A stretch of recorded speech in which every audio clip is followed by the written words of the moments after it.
ngayong hapon. Sapagkat nakalagay doon sa isang post na aking nabasa, ang Davao City at ang Davaoenos are not for sale. And precisely for this reason that I am here, because your friend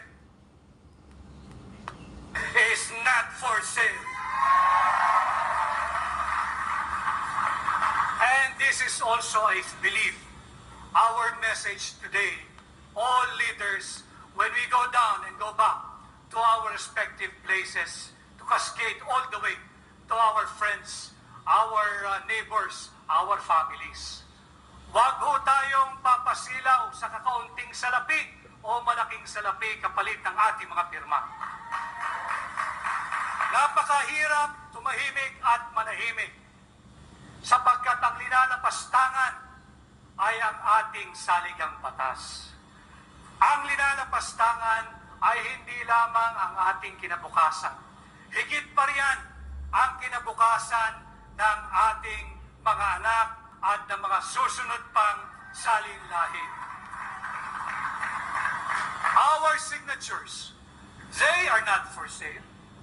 Our person, our character, our integrity, our dignity, we are not all for sale.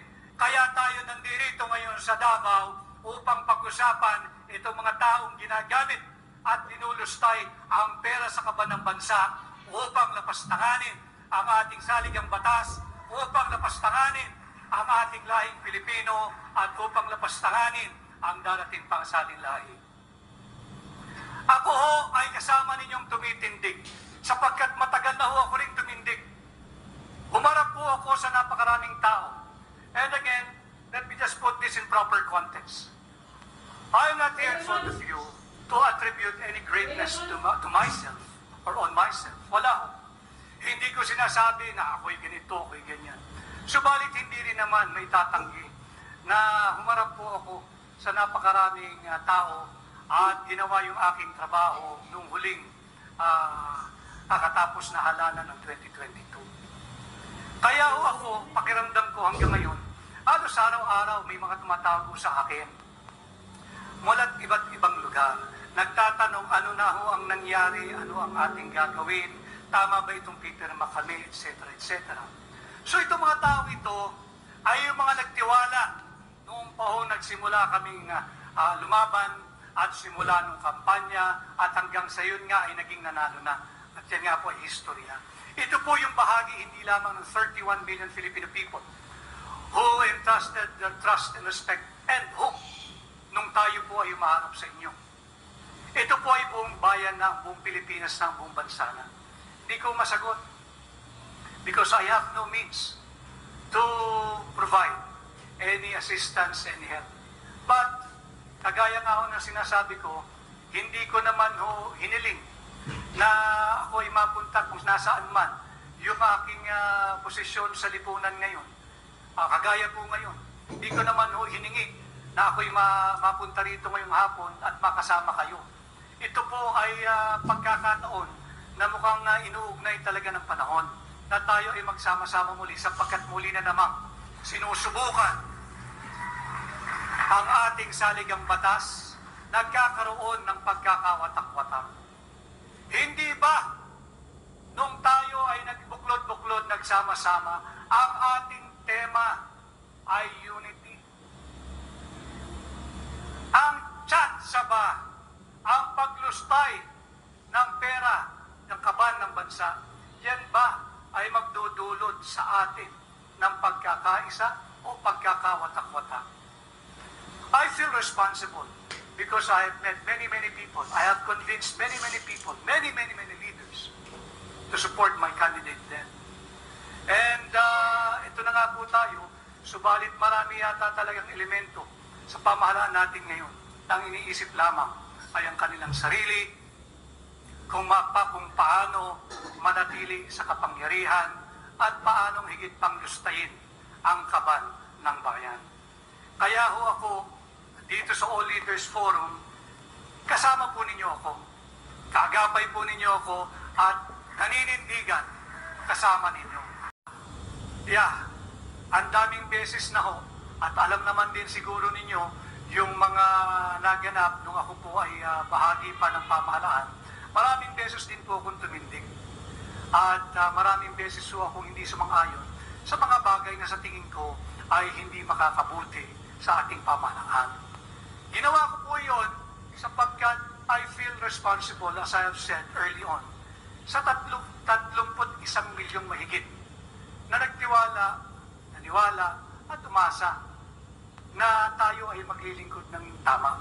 Ang sabi ko nung naroroon pa ako, hindi na bale yung batikusan, hindi na bale yung sinisiraan ako, but hindi rin ako sasagot sapagkat ang dami kong trabaho at maraming mga importanteng bagay na iniatas sa akin.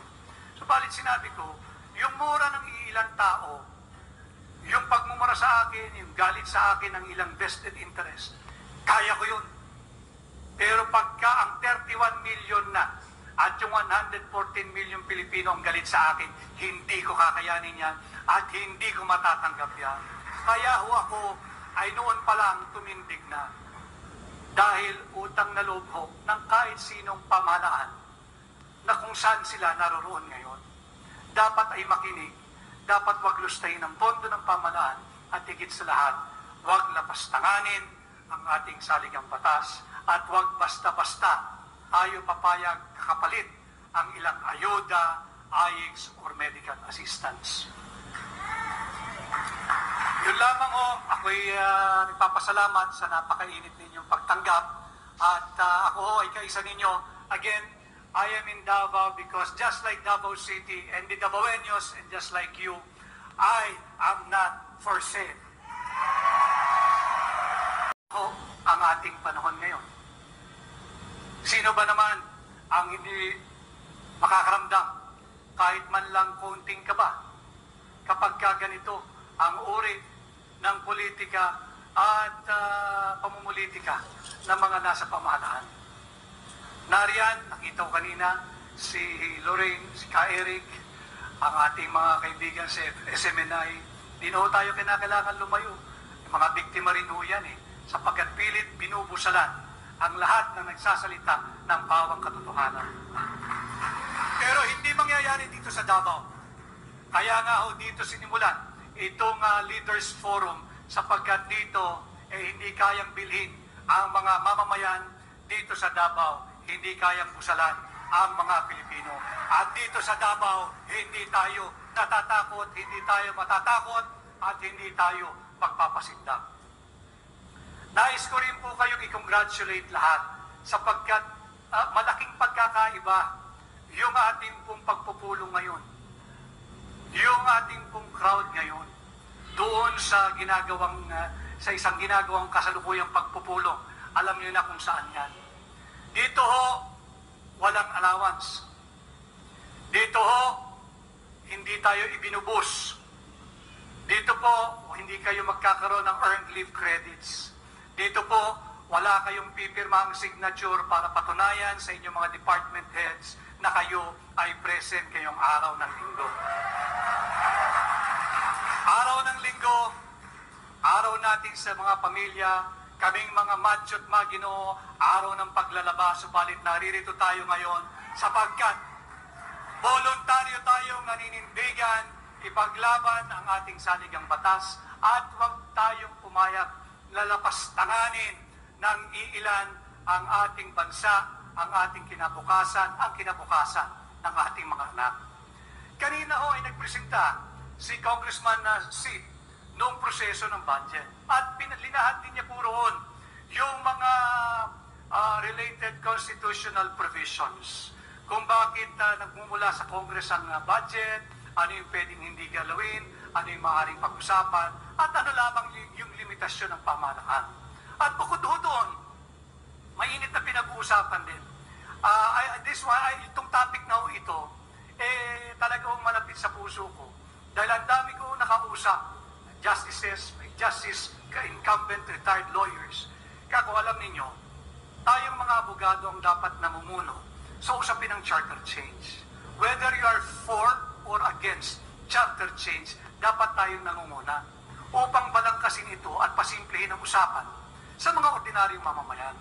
Sapagkat kung tayong mga abogado, aayaan nating lapastanganin ang saligang batas kung saan din kami nanumpa bago kami tagapin at magkaroon ng role of attorneys, na marapat siguro isurrender na namin yung aming lisensya ng pagiging abogado kung hindi kami titindig at pagtatanggol ang ating saligang batas. We are not attacking any single personality here. Tayo po ay issue-based. At hindi may iwasang maging politikal sapagkat ang nag-uusad ng mga usaping chapter change ay mga nakapaloob sa strukturang politikal. Kaya hindi pwede sabihin pinopolitika ang chapter change. If we really want a people's initiative, leave the initiative to the people. Hindi po yung sinabi kanina na private initiative. Hindi vested initiative ng mga vested interest groups. Kaya nabanggit ko yun dahil nauuso yung pirma at dami ko rin ng kaibigan. Mahal ko rin itong mga kaibigan kong ito. Kaya lang walang magawa. Sapagkat compelled po yung attendance nila doon sa ginagawang pagtitipon ngayon sa Maynila. At sige lang, pero siguro iwasan na lang yung pagpirma ng attendance sheet sapagkat yung attendance sheet nakakasiguro tayo malamang i-attach yan doon sa petition later on for chapter change. Hindi po yan yung people's initiative na sinasabi ng saligang batas. Malinaw po doon sa section 16 of Article 13 ng ating saligang batas. Nauugnay po yun sa budgeting process at sa pinag-uusapang tsatsya. The right of the people, tayo po yun, and their organization, yung mga iba't ibang organization, to be represented and take part in efficient and responsible participation at all levels of social, political, and economic decision shall not be abridged. Nasa saligang batas po yun. So, ginagawa po nila na pagpapapirma ng blankong papel, ilalagay mo yung pangalan, ilalagay mo yung address, alamang ilalagay mo rin yung presinto at ang yung pirma, attach po nila yan sa petition eh. Hindi po yan yung people's initiative na nakasaad sa ating saligang batas. At nadesisyonan na rin po ng Korte Suprema yan, maraming beses na, 2 kaso. At ang sabi ng Korte Suprema yan, ang totoong people's initiative, bago ka magpapirma, kinakailangan yung petition mismo ay binababasa, nauunawaan ng mga taong pinapipirma mo. Sapagkat ang pirma po natin is an affirmation na nabasa mo yung linalaman ng dokumentong pinirmahan mo at tinitindigan mo na sang-ayon ka o nararapat lamang na susugan yung dokumentong pinirmahan mo. Hindi yung pimirma ka o hindi kita bibigyan ng AYIGS. Hindi kita bibigyan ng ayuda. O sasabihin sa'yo ni Congressman, wala kang medical assistance. Wag ho tayong pumayag nun. At sa tingin ko naman, dito sa bulwagang ito, tayong lahat ay nagkakaintindihan at nagkakaunawaan. Kausap ko si Manong John. Ang ating layunin ay balangkasin yung mga usapin na bumabalot sa ating lipunan ngayon. At meron tayong obligasyon, pagbalik natin sa ating mga lugar, sa ating mga pamayanan, na ipaliwanag sa tao kung ano yung nating nararapat gawin. Huwag po tayong patakot. Nakakatakot kung mag-isa ka. Pero sa araw na to, ang dami pala natin. Kaya hindi tayo dapat matakot at hindi tayo dapat magpatakot. Nabanggit din ako kanina, let me just, daanan ko lang, yung Philippine Development Plan at yung medium-term financial framework. Yung po, binabalangkas po yun, if I'm correct, Kong Sid. Mga eksperto po natin sa bureaucracia ang gumagawa noon. Kaya yun, medyo may pagkasagrado po yun, sapagkat po yun, hindi lang binunot ng basta sa hangin. At itong taong to, gusto kong project ko, ganun rin. Meron po talagang planning. May Philippine Development Plan, kung saan tayo dapat naroon na by 2030, 2035, 2040, 2050. Kung saan tayo dapat tutungo. Yung po ay dapat rin-respeto. Hindi po yan pagdating ng BICAM, you're just trading horses. O sige, lagyan mo ako ng ganito, bibigyan kita ng ganito. tayo nagkaroon ng mga magagaling na tao sa pamahalaan. Yun po ang kulang sa mga nangyayari ngayon. Ang kailangan natin, yung sinseridad ng pamahalaan. Ang kailangan po natin, ang gobyernong nakikinig at sensitive sa sinisigaw ng mga ordinaryong mamamayan.